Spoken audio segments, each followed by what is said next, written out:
You may have heard in the past decade or maybe even 2 decades, experts have long said that retail is dying, especially when you go to like a dead shopping mall. It is just an insane and bleak scene. E-commerce sales as a percentage of total sales has risen literally since the year 2000, and it peaked in 2020 during the pandemic. Obviously, there was a regression to normality after that, but it's still going in an upwards trend. However, there's always a few brands that seem to survive this trend, and one of them is Kith. They just opened a Kith Toronto flagship store back in September of 2023. On May 31st, they opened a store in Seoul, South Korea, and now they're going to open a Malibu store in California. It is the 3rd location in that state, so even if in-person retail is dying, Kith seems to be kind of immune. And to celebrate the opening of the Malibu store, they dropped 2 New Balance collaborations. One is the New Balance 580, which I wasn't able to get, and the other one, it's this shoe, Kith New Balance 1300 Malibu.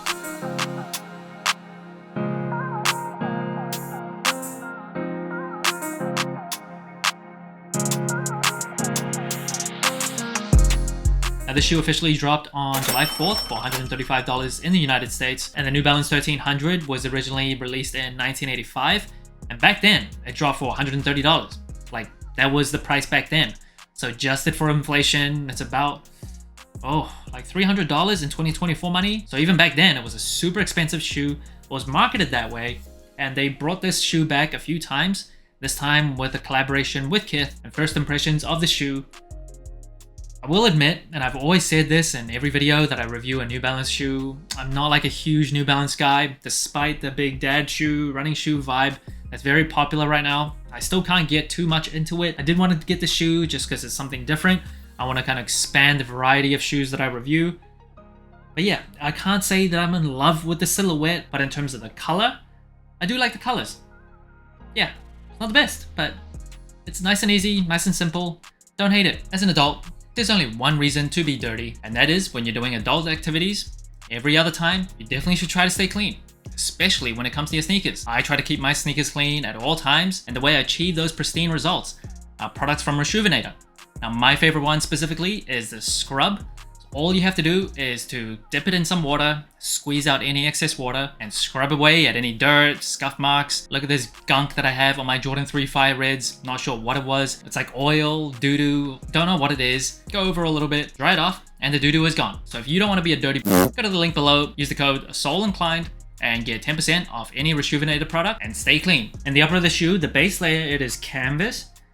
And personally, I don't love canvas on shoes. I do think leather is king, but it is canvas base layer. But the overlays are suede, and the suede feels pretty nice, pretty soft to the touch, pretty plush as well. There's some areas where the build quality is just not the best. See, there's like already a scratch on the overlay here. That was definitely not from me, but overall to the touch, it is pretty nice. And then on the New Balance logo, the N on the mid panel, that is leather, along with the heel. And on the booty, you do see New Balance's logo debossed into the shoe. And another place where you'll find leather is on the tongue, so you'll see RC 1300. And on the heel counter, you see this very stiff TPU heel counter, just for added durability, lockdown, and support. Now, one thing that I was pretty surprised when I took the shoe out of the box was usually for Kith collaborations, you'll see some mention of Kith branding, custom insoles, whatever it is. On this shoe, you don't really see that. It's just very New Balance focused, no Kith branding, and I wonder what the reasoning behind that is. Not a huge deal breaker or anything, just a little bit surprised. Now, the shoe does come with one extra set of laces. The ones that come out of the box does have this yellow shade to it. The extra set of laces, it is white. Out of the two, I think the white laces actually look slightly better, so I'm gonna go with that one. But they're very similar in shade from a distant, or even on the video, you might not be able to see the difference in color very clearly. But if I had to choose, I'm picking the white laces. And the 1300 does come with New Balance's Incap midsole. And if you didn't know, Incap is essentially a way they make their midsoles. It's an EVA foam encapsulated with a polyurethane rim that's for added durability and support. And this midsole, it does feel pretty dense. Sometimes on different Incap midsoles on New Balance shoes, it's different densities, so some are softer than others.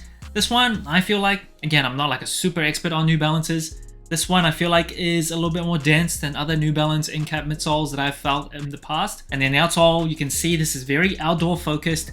It is an Absorb Vibram outsole. Now, Absorb is also a New Balance technology. It is a foam that is meant to add durability as well as responsiveness, and also to reduce compression set. So Vibram is a company that specializes in designing outsoles for outdoor purposes, so they're really going after that durability, and this is supposed to make it easier for gripping. Now, I'm not a huge outdoors guy, I don't go hiking or nothing like that, so I can't comment on exactly the effectiveness from a practicality point of view, but for walking around, it does give a very different kind of feel compared to an Air Jordan or a Nike shoe that's designed for casual everyday use. But yeah, very different outsole than what I'm used to reviewing, Jordans and Nikes. And the shoe does come with a Vibram booklet, just in case you're curious. And the insole of the shoe, a pretty standard generic insole. And the box of the shoe, pretty standard New Balance box, nothing too special. Again, you don't see any kind of Kith collaboration or branding on the box, just like the shoe. A little surprise there. Now moving on to sizing and comfort, I'm a wide and flat footer. For this shoe specifically, I bought on the day of release, directly on the Kith app. Sold out very quickly. The only size remaining that I could possibly fit in was a size 10. I'm usually a size 9.5 if I go true to size, but I do have wide and flat feet, so I thought, why not try going up half a size, because that's the only one that was in stock. And I will say, definitely stick true to size. Do not go up half a size, even if you have wide and flat feet.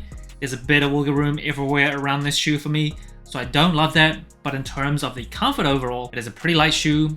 As someone that's more used to Jordans and Nikes, where you get that very low profile, close to the ground feel, there's just more sole here, so you feel a little bit more removed off the ground, but it does feel well cushioned. It's lightweight, the canvas material is pretty soft, so not a lot of break-in time compared to very stiff leather out of the box. So yeah, I think it's overall very comfortable shoe. And that brings the total sole score of the New Balance 1300 Kith Malibu to 29 out of 40. Pretty average score compared to other general releases. Now first, it is colorway.